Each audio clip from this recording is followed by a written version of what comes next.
Good afternoon, folks. Professor Wasser here.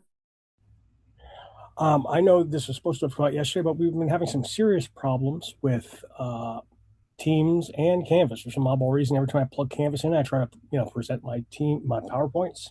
It translates all the words to wingdings, which doesn't help you at all. So, what I'd like to do is hopefully record this lecture on Blackboard, download the file, and upload it like I would for like a Teams file. So if this comes out weird in any way, please let me know.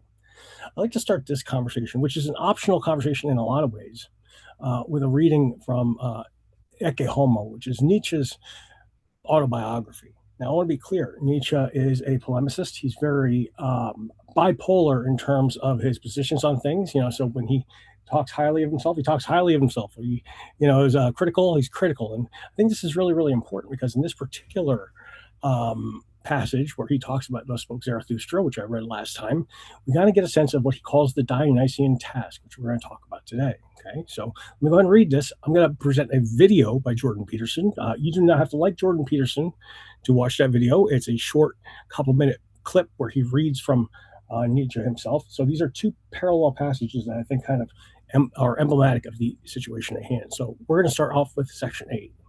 The like of this has never been written, never felt, never suffered. Thus does a god suffer, a Dionysos. The reply to such a dithyramb of a sun's solitude and light would be an Ariadne. Who knows me what Ariadne is? Of such riddles, no one has hitherto had the solution. I doubt whether anyone has ever solved the riddle here. On one occasion, Zarathustra strictly defines his task. It is also mine, the meaning of which cannot be misunderstood. He is affirmative to the point of justifying or of redeeming the entire past. Now, we're going to skip forward a little bit, okay? To redeem the past and to transform every it was into an I wanted it, thus that alone what I call redemption. In another place, he defines as strictly as possible what alone man can be for him, not an object of love, not to speak of pity.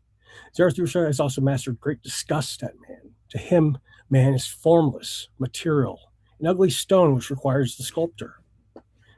No more to will and no more to evaluate and no more to create. That this great lassitude may ever stay far from me. In knowing and understanding, too, I feel only my will's delight in begetting and becoming. And if there be innocence in my knowledge, it is because will to begetting is in it. And we're going to move down again. You men, I see an image sleeping in the stone, the image of my visions. That it must sleep in the hardest, ugliest stone. Now my hammer rages fiercely against its prison. Fragments fly from the stone. What is that to me? I will complete it. For a shadow came to me, the most silent, the lightest of all things came to me. The beauty of the Superman, Ubermensch, came to me as a shadow. What are the gods to me now? I emphasize one final point. The italicized line provides the occasion. Among the decisive preconditions for a Dionysian task is the hardness of the hammer, joy, even in destruction. The imperative, become hard, the deepest certainty that all creators are hard is the actual mark of Dionysian nature. Now, there's a couple things going on here. Okay, I want to keep returning to the slides. This is slide 4 for those who are paying attention to the actual PowerPoints I've provided for you. But for the time being, I want to take a second step back. I want to share the video that I've got opened up. So give me one moment. Okay, and we're going to watch about the first 2 or 3 minutes of this. Okay, because I think Peterson is going to do a very good job of presenting the passage that I wanted to present to you. That I just couldn't find off the top of my head. So something that Nietzsche wrote. It's perhaps the most famous thing he ever said, although it's almost entirely taken out of context and misquoted, and if not misquoted, at least misunderstood, because Nietzsche was one of these strange people who was capable of living 50 or even 100 years into the future, and although he is generally regarded as an enemy of Christianity and superstition, and was certainly an unbelievably outspoken opponent of Christian traditionalism, he also knew that if you let the old gods die, the probability that blood would flood the land was virtually 100%. So let me read you what he wrote. Have you not heard of that madman who lit a lantern in the bright morning hours, ran to the marketplace and cried incessantly, I seek God. As many of those who do not believe in God were standing around just then, he provoked much laughter. Why? Did he get lost? Said one. Did he lose his way like a child? Said another. Or is he hiding? Is he afraid of us? Has he gone on a voyage or emigrated? Thus they yelled and laughed. The madman jumped into their midst and pierced them with his glances. Whither is God? He cried. I shall tell you. We have killed him, you and I. All of us are his murderers. But how have we done this? How were we able to drink up the sea? Who gave us the sponge to wipe away the entire horizon? What did we do when we unchained this earth from its sun? Whither is it moving now? Whither are we moving now? Away from all suns? Are we not plunging continuously, backwards, sideward, forward, in all directions? Is there any up or down left? Are we not straying as though through an infinite nothing? Do we not feel the breath of empty space? Has it not become colder? Is not night and more night coming on all the while? Must not lanterns be lit in the morning? Do we not hear anything yet of the noise of the grave diggers who are burying God? Do we not smell anything yet of God's decomposition? Gods, too, decompose. God is dead. God remains dead, and we have killed him. How shall we, the murderer of all murderers, comfort ourselves? What was holiest and most powerful of all that the world has yet owned has bled to death under our knives. Who will wipe this blood off us? What water is there for us to clean ourselves? What festivals of atonement, what sacred games shall we have to invent? Is not the greatness of this deed too great for us? Must we not ourselves become gods simply to seem worthy of it? Okay, so while I move back to our slides, that was the infamous madman parable. And in that's where the whole phrase "God is dead" is first found. Now, for those who are concerned with the religiosity of the passage, please don't get bent out of shape. There's a very obvious, not necessarily metaphor, it's an image that you need to be considered here. What exactly does God in this particular context represent, right? What does the sun represent? Because he said, are we no longer orbiting any suns, or are there no more suns to orbit? Have we lost up and down? Are we lighting lanterns in the morning? Basically, without some kind of a central unifying concept of value, okay, how do we continue to exist, right? And for Nietzsche, there was really only one way to do that, right? And it was the creation of values, right? It was the development of the individual. It was, as we've said in other contexts, Ubermensch, right? Or not necessarily Ubermensch, but self-overcoming, right? Ubermensch, as I've talked about in the previous lecture, is this kind of an archetype of a new version of humanity that he hoped we'd move towards.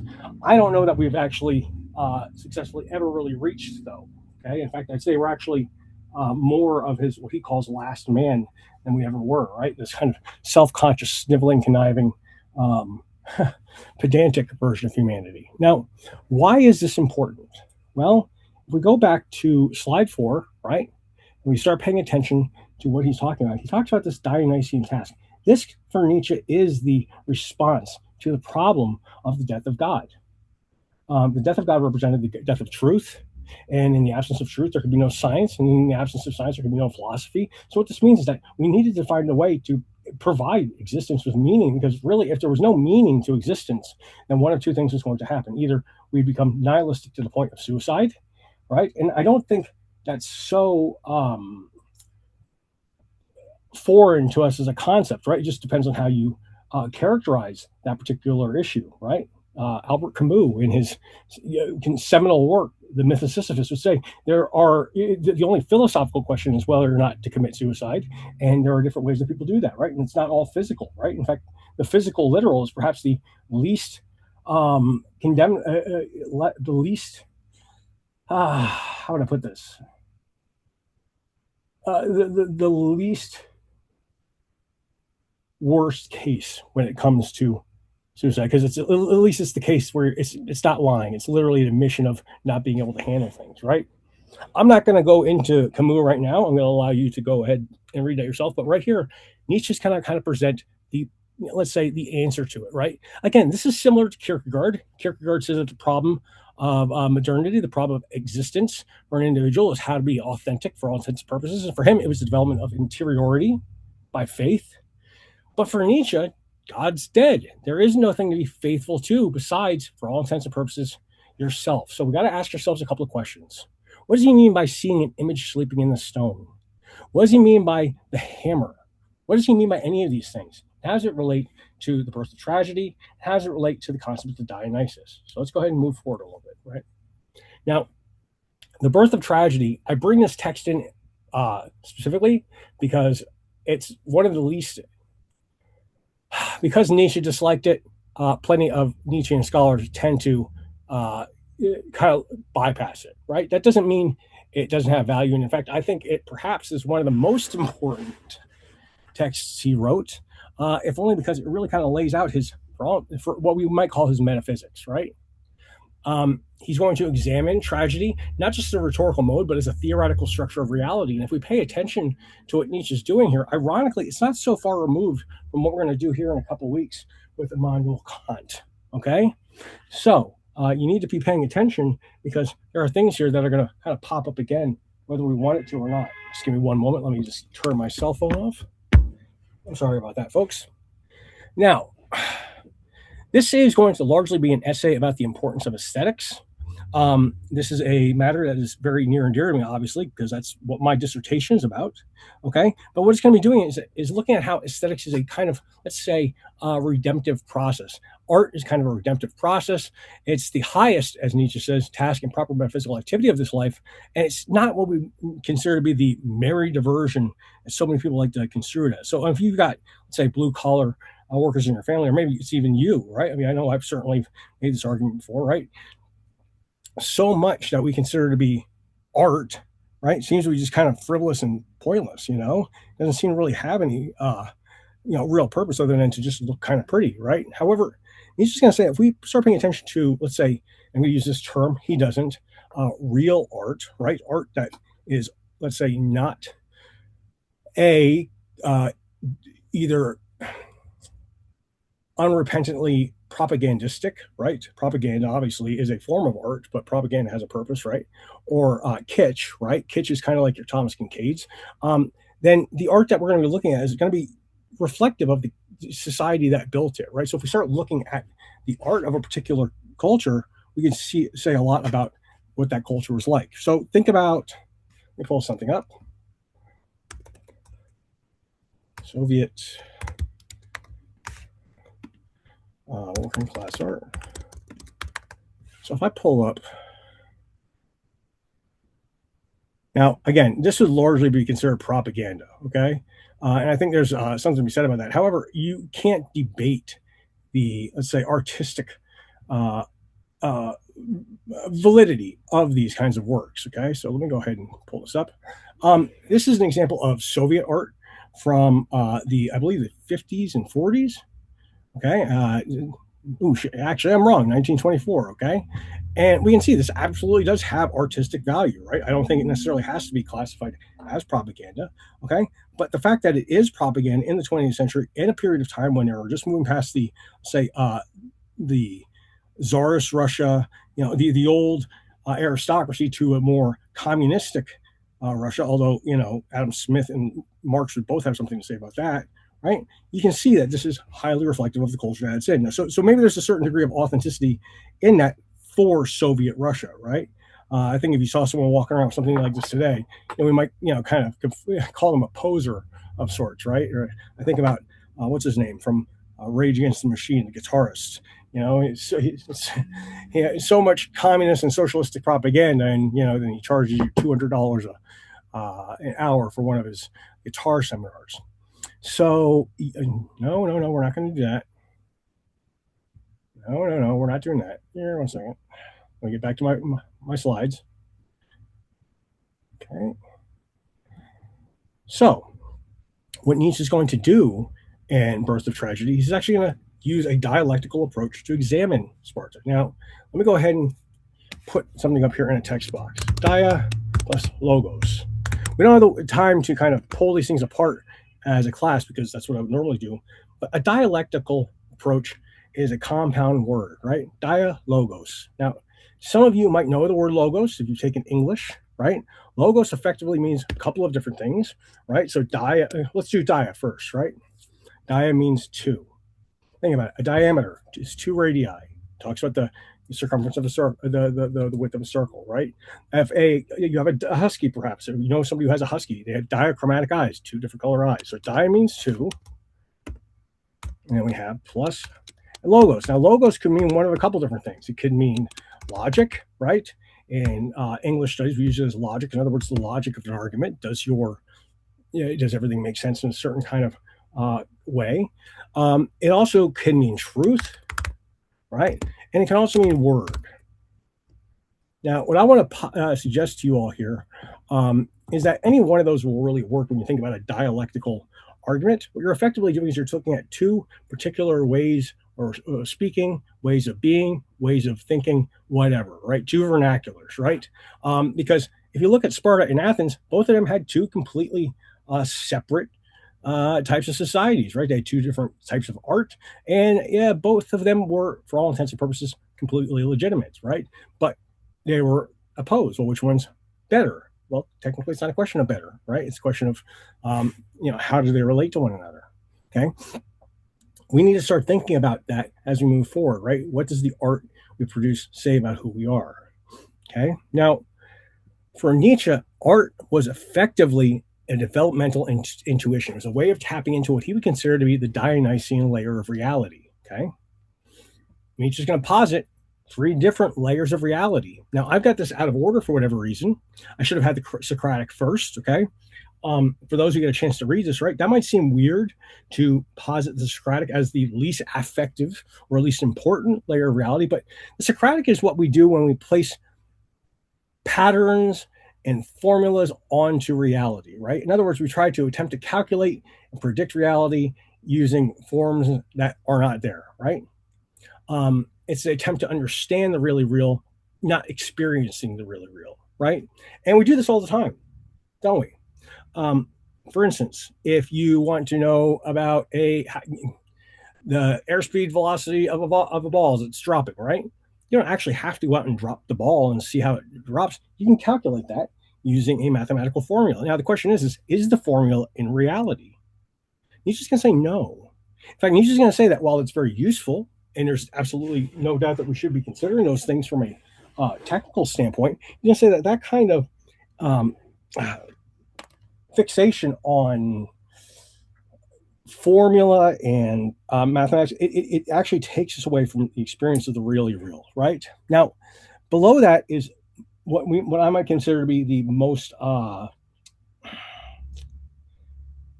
what we're going to say is normal experience, right? This is the human propensity for pattern recognition. This is the Apollonian. And what we're doing here is effectively, this is our natural tendency to, let's say, observe and project patterns onto reality. And the best example of this is, let's say, a boy named Charlie Brown. So let me go ahead and pull this up, okay? Because I've got another little video snippet here.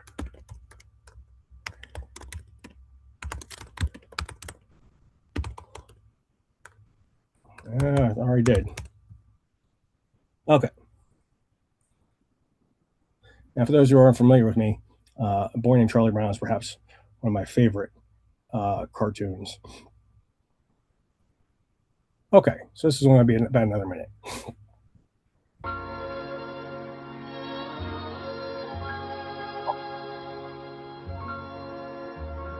Aren't the clouds beautiful? They look like big balls of cotton.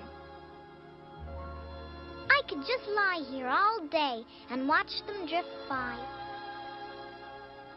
If you use your imagination, you could see lots of things in the cloud formations. What do you think you see, Linus? Well, those clouds up there look to me like the map of the British Honduras on the Caribbean. That cloud up there looks a little like the profile of Thomas Eakins, the famous painter and sculptor. And that group of clouds over there gives me the impression of the stoning of Stephen. I can see the Apostle Paul standing there to one side. Uh-huh, that's very good. What do you see in the clouds, Charlie Brown? Well, I was going to say I saw a ducky and a horsey, but I changed my mind. I always wondered why Charlie Brown felt the need to change his mind. Is it because of the profundity of his best friend? His best friend sitting out there, laying out the British Honduras, or was it something else, right? You know, this is kind of a consistent theme with Charlie Brown, the perpetual self naysayer who undermines himself at every turn. One wonders how he grows up and what he becomes. You know, there's a paper in that somewhere, folks, but I'm not exactly sure what it is yet.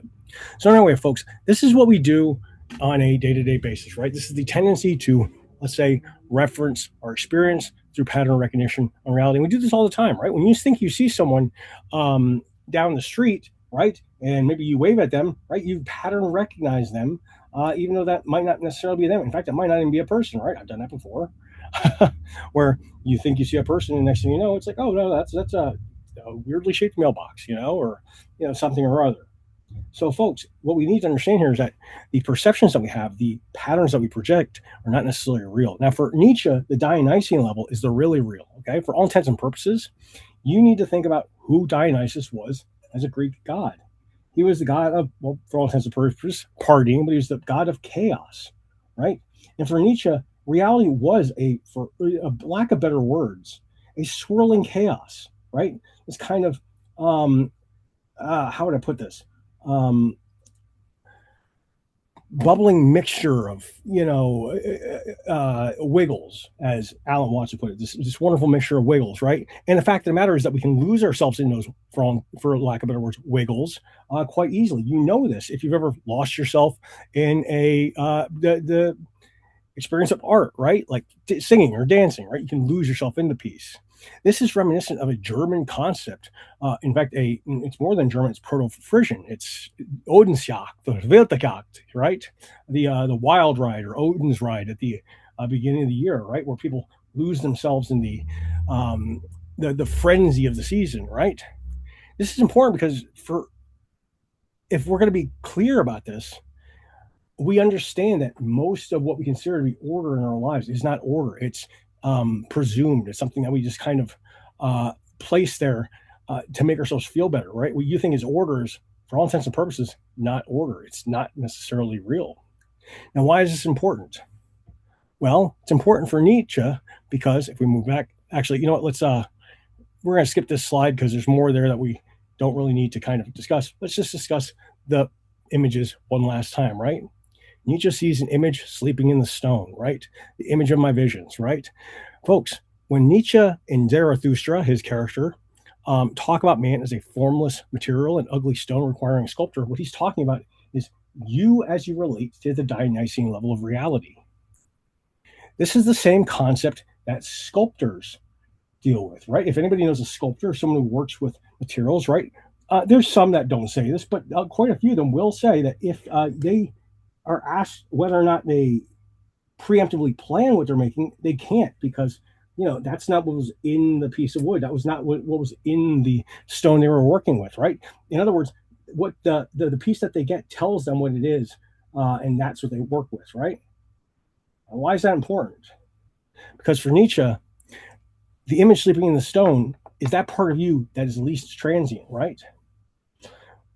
The Dionysian task is all about, for all intents and purposes, if we think about this metaphorically, the burning away of dead wood, right? Getting rid of the pieces of you that are unnecessary and getting to the part of you that is the most real, right? The part that is least transient, the part of you that you are in your heart of hearts, right? I've said it before.